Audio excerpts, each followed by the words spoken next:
and welcome back to my channel. Okay, so I really am excited to talk about something that I saw. I've been seeing it the past couple of days. I do follow this person, so I have been keeping up with them. But I want to talk about icecube today. Now, a lot of people are talking about icecube and the fact that he is working with the Trump administration on the Platinum Plan in conjunction with his contract with Black America that he actually created. Now, I will put a link in the description box below so that you guys can go to his website and see and read the contract for yourself. It is very interesting. He has a total of 13 sections, not including his introduction. There is a lot of information here, so I suggest that you read through it. But a lot of it is very similar to the Platinum Plan that President Trump is wanting to lay out for his next term. Some of the stuff in the Platinum Plan the president has already done, but he is specifically wanting to target even more intense resources specifically for the Black community. So I think it is a really good choice on the part of icecube to take that step, make that move, to sit down at the table with the president and have a discussion with him about it. Now, I will say this, a lot of people on social media are hating, okay? I will, throw up a few messages or tweets that I have seen on the internet directed at icecube from people, calling him a coon or just kind of attacking him and saying like, what are you doing? But I have to say this. Now, I don't agree 100% with everything that icecube talks about and everything that he says. I am a little bit confused, like where he really stands. I think he is trying to figure it out, which I can respect that.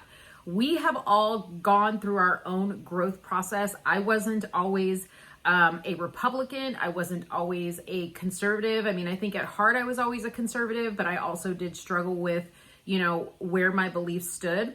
So I have a little bit of compassion for him because we all have to start somewhere, okay? Now, we really saw how the Black community and even the entertainment community has really responded to people like Kanye West, Isaiah Washington, Candace Owens. They have really attacked those people, calling them coons, calling them sellouts, calling them Uncle Toms.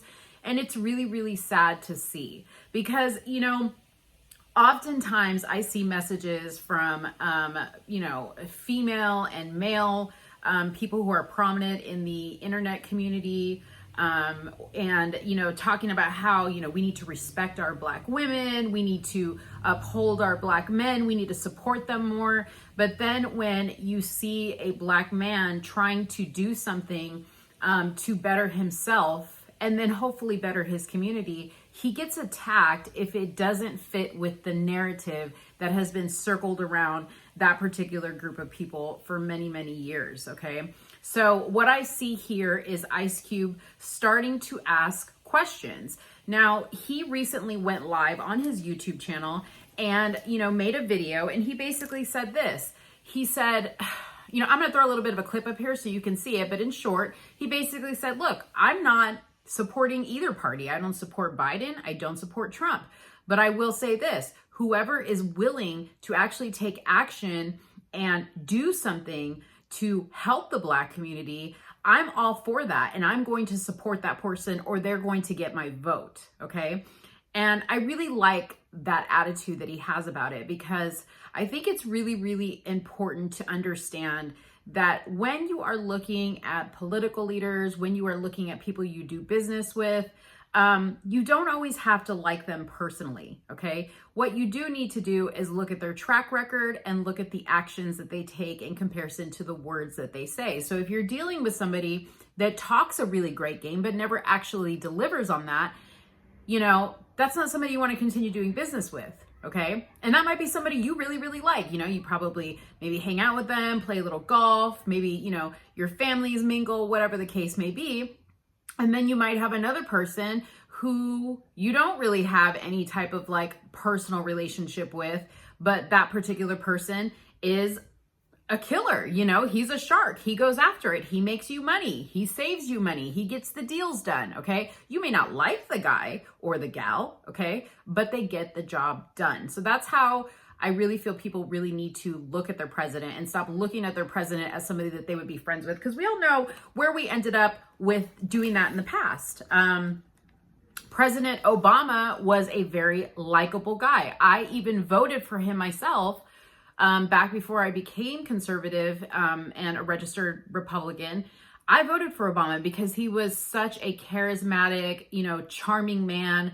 But unfortunately, that's not enough to get the job done, okay? That's not enough to earn the respect of world leaders, okay?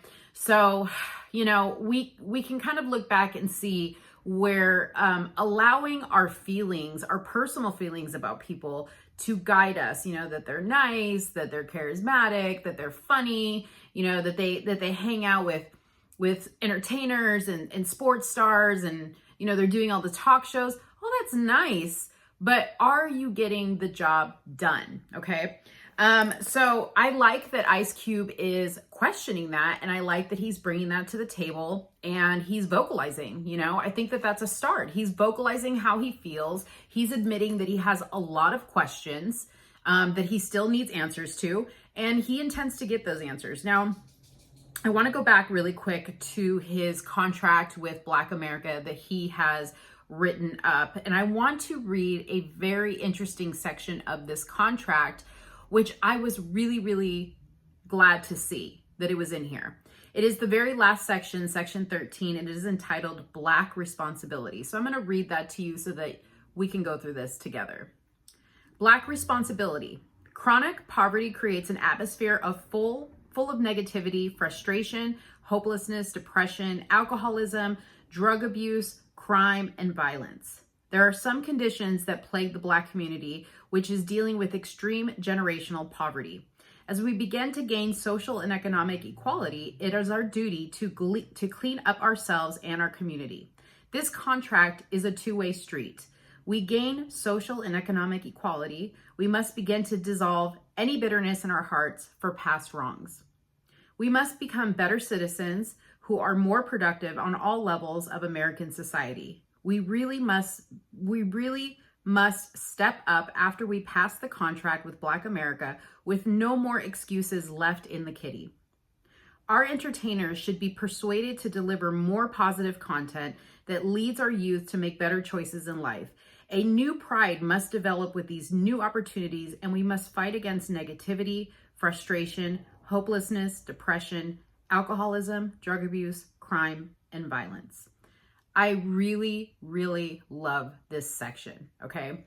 Now, I was listening to Roland Martin, who I never, ever listened to. I think the guy is a joke. I can't stand anybody he ever has on his YouTube podcast or whatever it is.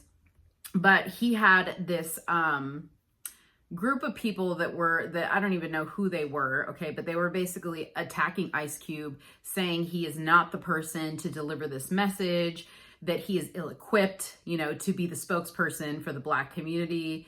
I mean, just basically hating left and right on what he is trying to do. Roland Martin said, I question if icecube has the infrastructure to accomplish everything he wants, such as researchers, experts, and a basic plan or a detailed plan going into his meeting at the White House. I don't know who Roland Martin thinks he is, but I certainly wouldn't take advice from a guy like him who doesn't himself really have a huge following. You guys all know that I absolutely adore Brandon Tatum. I adore Anthony Brian Logan, ABL. I adore Jericho Green. I adore Derek Gradenigo. Okay, I respect all of those men. They're all completely different in how they deliver their message, but they all have a bigger following than Roland Martin. Okay, and they don't gain their following bashing people. They gain their following speaking their truth and speaking from their heart.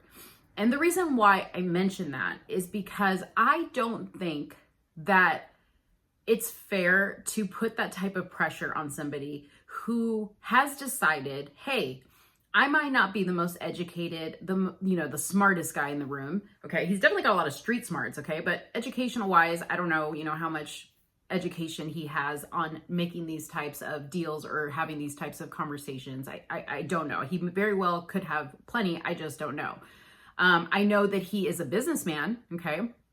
I know that he came from the streets, and a lot of people that come from the streets are very shrewd businessmen. Okay. But what I think is the most important thing when you are talking about something as important as this, okay, which is fighting for your people, fighting for inequalities that you recognize are there, is that more than the researchers and having the experts and all the data and blah, blah, blah, is that you have the heart to back up what you're trying to get, okay? And I really love that in his plan, he has a section titled Black Responsibility, because I am up to my ears in hearing people complain and scream and yell and cry about how unjust the system is and how racist it is and how hard it is. But yet you see so many, African-American, Black people, people of color, that have been afforded a lot of opportunities in life and have taken advantage of them. And I'm happy for them. And I think that that's great. Okay. But I just laugh at that because I think to myself, those people are probably the last people to lecture America on how unjust the system is, because the system has been very kind to them. Okay. Yes, some of them may have built schools or give money to schools. Some of them might have programs or after school things or hold camps, and that's great. I think all of that is great. Okay. But you're really not fixing the root of the problem. It's almost like you just continue to put Band-Aids on it. Okay. You continue to say, hey, I'm going to put you in this really nice school. I'm going to give you all this really nice stuff. I'm going to give you some new Jordans or some new Nikes or some new uniforms for your football team. But that's not really in the long term doing anything to fix a generational issue. And I love that icecube has really said, hey, I recognize that the Black community has a lot of fixing to do that is going to be solely in their court, and it's not something that you can really legislate. Okay. I know that there are a lot of laws that maybe need to be looked at or reformed. But at the end of the day, you cannot legislate somebody to love another person. You cannot legislate somebody to respect another person. Okay. You demand respect by how you carry yourself and how you treat yourself first. How you present yourself to the world is how the world treats you. Okay.